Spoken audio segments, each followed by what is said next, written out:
Welcome to this episode of The Unnoticed Entrepreneur. Now, if you are thinking about SEO, search engine optimization, and you're wondering how it works, why it's important to you, and maybe the impact of AI and whether you can actually use AI to do some of the SEO work for you, then this episode is for you because I am talking with Brandon Leibowitz, who runs a company called SEO Optimizers.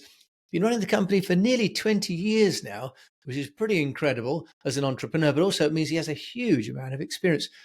Brandon, welcome to the show. Thank you for having me on today. Well, I'm delighted to have you on the show, but I am going to call you on something because you shared with me before we started recording the hidden agenda behind being on podcasts. Explain to me why being on a podcast is so good for an entrepreneur and why you're doing it. Well, there's lots of reasons to be on a podcast. There's reaching new audiences, getting more visibility, exposure, making yourself known as a subject matter expert in your industry, and it gets you authority. But for me, I do SEO, and a big part of SEO is getting what are called backlinks, getting other websites to talk about you. The more websites that talk about you, the more popular Google sees you as, and the higher they're going to rank you in the search results. So I also go on podcasts that have a website, and then hopefully they publish that podcast episode on their website and will give me a clickable link back to my website. So I get an SEO backlink and also get that visibility exposure. But that backlink is really invaluable for SEO because it really helps you rank higher and get more traffic from Google. So, how about that? Brandon is really telling us in sort of two different areas. One is using a podcast as a guest to share his brand. But I had never really thought of it in terms of being a way for a guest to get another backlink. And that's why I was so keen to have Brandon on the show because I plainly am too ignorant about SEO. So we're going to talk with Brandon about how search engine optimization works and how we can use it on our websites. But he's an entrepreneur in his own right. So we're going to talk first of all with Brand about being an entrepreneur, how he's built his own company, SEO Optimizers, before we move on to some of the depths of SEO and how you can use it, SEO and AI, and any mistakes that he sees people making when it comes to AI. So Brandon, take us through SEO Optimizers. What do you do and who for? We help people get more traffic to their website. So if you have a website, then we make sure that when people are searching on Google for your keywords, for your product or service or whatever it may be that you're promoting, that you show up at the top of Google, but also making sure that we get you targeted visitors that are hopefully going to convert into phone calls, sales, leads, whatever that conversion goal is specifically that you're focused on. So not just worrying about traffic, because traffic is really just half the battle. Once people get to your website, how do you get them to convert? And that is a tricky part as well. It's more called conversion rate optimization. Just trying to figure out how to make that website convert traffic into leads for your business or sales. Brandon, so many of us are told to create content, produce blog posts and so on. Are you saying to some degree that that's completely useless, that it's a waste of time because you're putting it out there, but it might be indexed at some stage by the search engines, but it's not really SEO friendly? Help us to understand whether we're wasting our time in content creation.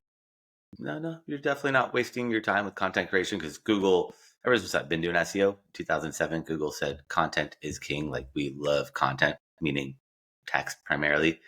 They can't really, they're getting much better at images and videos and audio, but they still really rely heavily on text.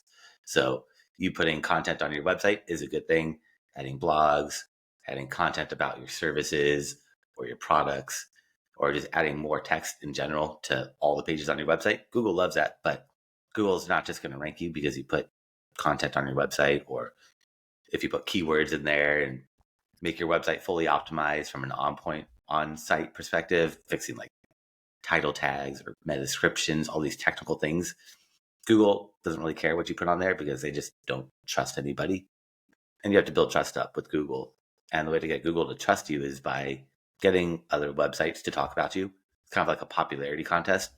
The more websites that talk about you, the more popular Google sees you as. And then they look at those keywords on your website. It doesn't really work the other way around. If you're not building what are called backlinks, like we were talking earlier, then Google's not going to trust you and they're not going to rank a website that they don't trust in. What is a backlink? A backlink is a clickable link from another website that points to yours. So, for example, if you're reading an article on entrepreneur.com, in there it says Brandon Leibowitz. If you click on that and it goes to my website, I'd be getting a backlink from entrepreneur.com. So the more websites that have that clickable link that points to your website, the higher you're going to rank. So SEO is like a puzzle. There's a lot of pieces to that puzzle. Some are bigger than others, but you need to put all those pieces together to get Google to rank you. And backlinks are a really, really big piece of that puzzle, as well as content on your website. And then there's all these other things, but those two alone are very, very important. So, Brandon, that's really interesting because I've got over 400 guests now on my show, and I've created pages for each of those and articles and videos.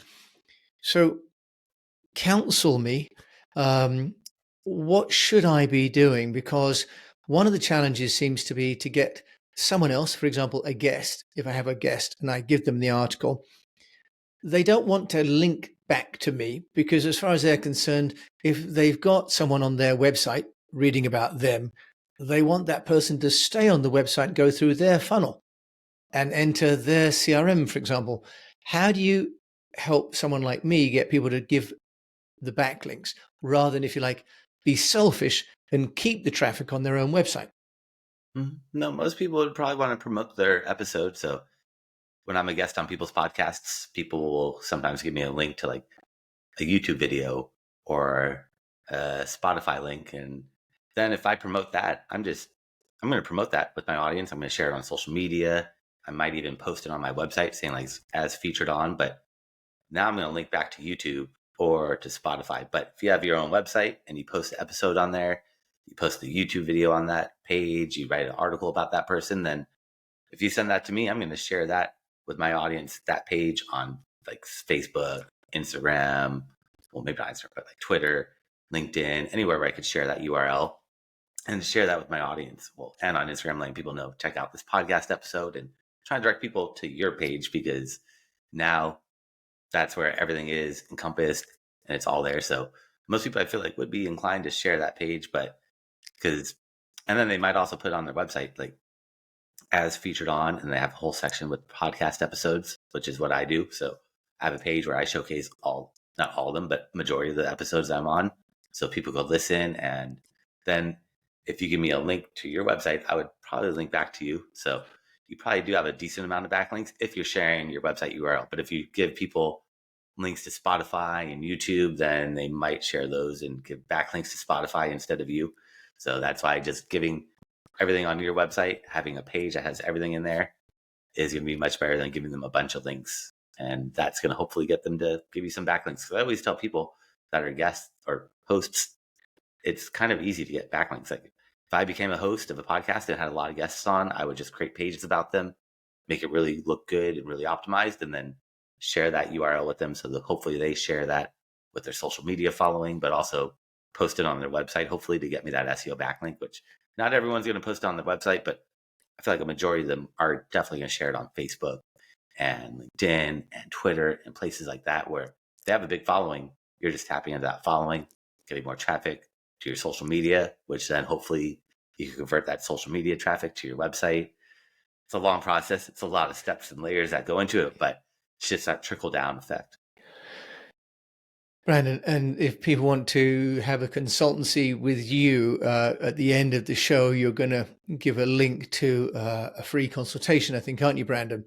So that'll be great because it is a big topic. And I asked Brandon before we started, well, how much does it cost? And he said, well, really, it depends on so many variables that you can't give an individual price or even work scope. So I want to move on because it's plainly a topic that comes down to trust, actually, doesn't it? That Google trusts your website if other people link to your website, as opposed to, as you say, Google trusting you because you say things about yourself. So in a way, it mirrors what society does in terms of it's about reputation.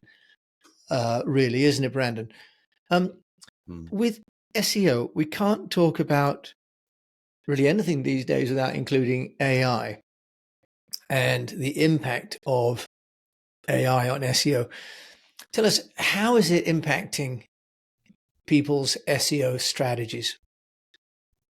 Well, it's just helping people create content. I feel like people are just pushing content out with AI, but you gotta make sure that what you're putting out is accurate. And AI is not accurate yet. It's getting better, but if it doesn't know the answer, it just makes it up. It does what's called an AI hallucination, and it's not going to tell you that's making the answer up.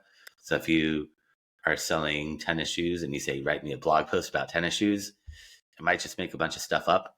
And if you just copy it verbatim and post it on your website, it's not the best. So if you go in and properly optimize or use it as like a guideline, maybe have AI write you an outline, that's going to be much better than just saying, write me a whole article, because the article could be full of misinformation. And if you put out incorrect information, Google is not going to want to rank that page. So Google said, we don't care who writes the content last year because it can't differentiate AI versus human content. But if it's full of incorrect information, then that's where Google doesn't want that. So that's something that you could use to help speed things up a little bit with content creation. But again, you got to take everything with a grain of salt that AI puts out there, double, triple check everything, because it is not there yet. But it is a good starting point. It's a tool, and just depends on how you use that tool.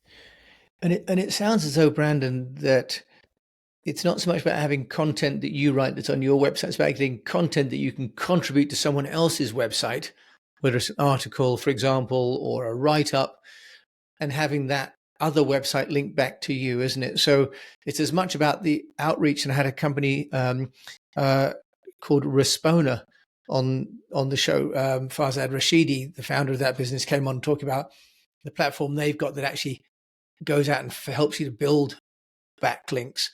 So there are some tools. What about AI tools for evaluating the SEO performance of my website and socials? Yeah, I don't think AI could do that yet. I mean, there might be, but you have to probably pay for a paid tool to get that stuff, because there might be some free ones out there that will evaluate it, like Screaming Frog, but it is very, very confusing and technical if you're not that good, versus just paying for a tool that makes it really easy, visualizes it much better. But Google Search Console is a free tool from Google that will show you any or some mistakes. It's not going to show you much, but shows you if your website loads slowly or if pages aren't being found or indexed and things like that. So you can see some of those errors from Google Search Console for free, but most of the time, probably have to pay for a tool that will do a full site audit, like Ahrefs or something like that. Okay, and so I've heard of Ahrefs, and also I think SEMrush is another one that people use. Is that right? Yep, or Moz, or there's so many out there. It's just finding one that you like and just picking one. You don't need to buy all of them. Just find one tool and just go for that. Okay. So is it something, or I say something, is SEO strategy something that an individual entrepreneur can and should do, or should they really look for help, Brandon?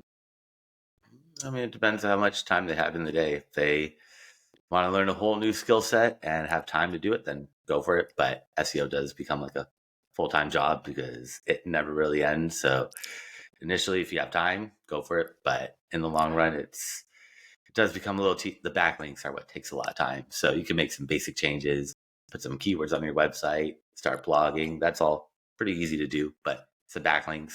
That takes time to find websites, build relationships with them, qualify them, make sure they're relevant, authoritative.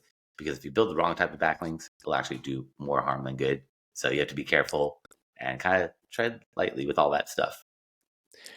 Very, very interesting. And I think what you're also clarifying is that SEO is never done, right? It's constantly in motion because there's more and more content being, produced and published. Okay, Brandon. So now I'm equally clear that SEO is a big task, one that I need to find an expert on. So, as an entrepreneur, Brandon, just tell us a little bit about what you've been doing to get noticed. You've done the podcast and you're doing SEO as well. How is that working? And I notice you've got clients around the world.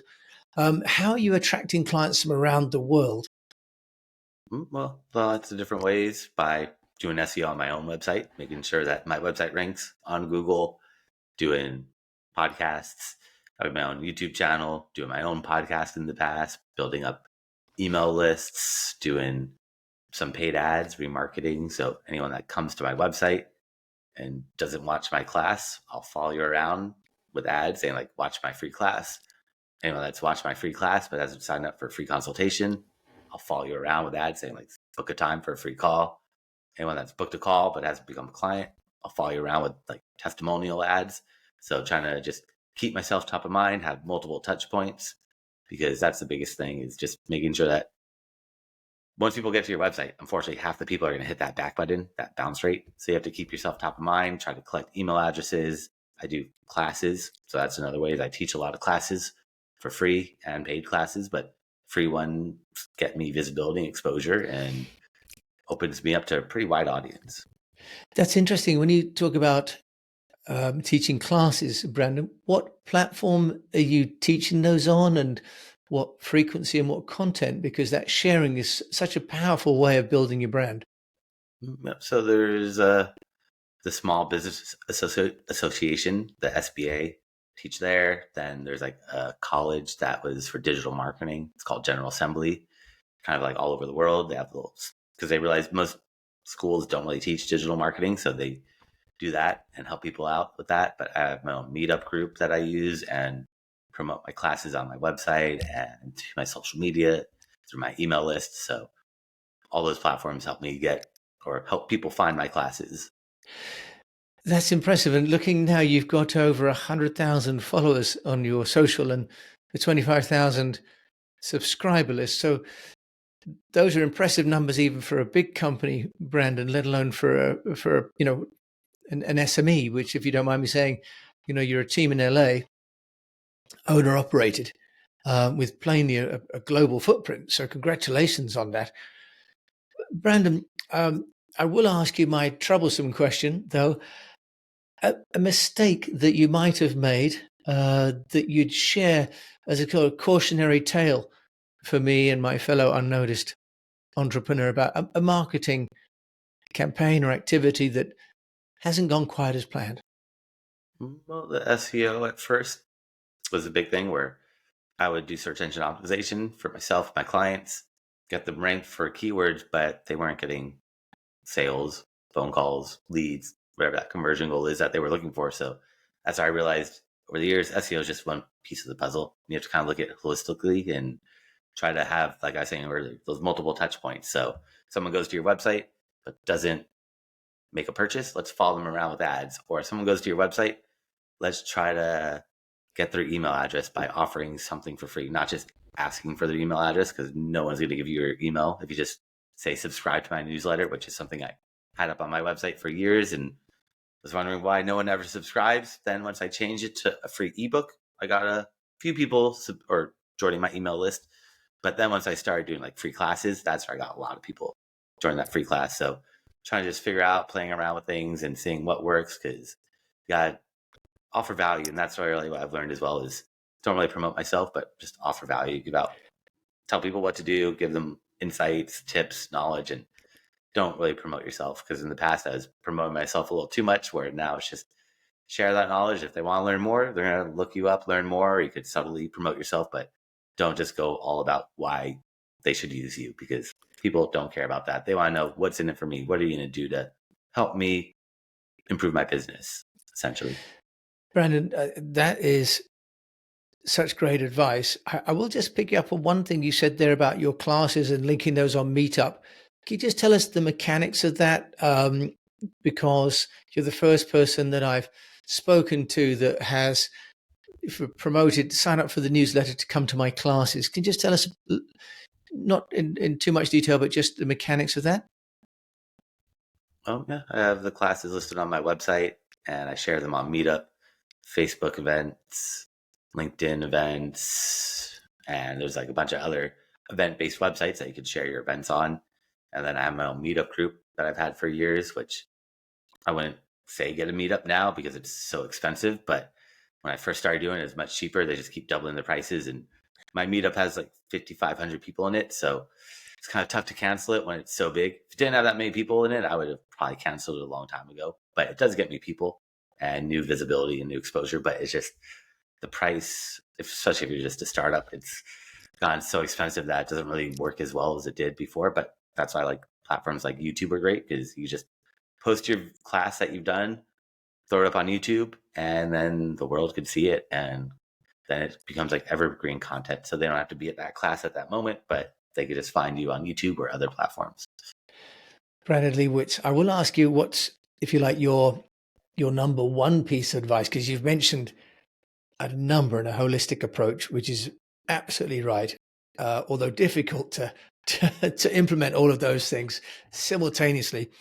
If there's one marketing activity, and I am going to ask you not to say SEO, because that sort of you're definitely your bread and butter. But if there's one marketing activity that's really moved the needle for you, and SEO optimizers, what would that be? Email for everybody, but not many people take advantage of email. But email is the most powerful marketing strategy by far. Nothing will compare to email for now. Email is just so powerful because now if you collect email addresses, don't buy an email list. But if you collect email addresses, then you have that list, you can nurture it, and you send an email out to, you have 1,000 people on your list. All 1,000 people will get that email. Doesn't mean they're going to open it, but it's not like we're social media where if you have 1,000 followers on Instagram, you post on Instagram, 20% of those people might see it. Post on Facebook, you might get like 3% engagement. So these platforms really kind of limit what engagement you get without you paying. So a lot of social media is now pay to play, whereas email, you collect those emails, you're not paying. I mean, you have to pay a company to help manage them, but you're not paying them to show it to your whole subscriber list. You post your email, send it out to your audience, and email really is invaluable as long as you offer value. If you're just promoting yourself, it doesn't really work too well. But if you're offering value, like maybe I could, after this podcast is done, I could tell people on my email list, check out this podcast episode I did. So then they're like, oh, Brandon's offering value. He's giving me knowledge. He's not just promoting himself. He's not just saying, hey, come to my website and sign up for a free consultation, because that works, but it doesn't work as well as offering value and giving some knowledge and dropping some tips and advice. Okay, that's wonderful. That's wonderful advice, Brandon, and very generous as well. I mean, you're starting obviously from a place of generosity there. Brandon, can you give us an idea maybe of a book or a podcast that you go to give you inspiration or, energy, insights about any topic, business or otherwise? Yeah, there's a lot out there. I like this one guy called Lex Friedman podcast.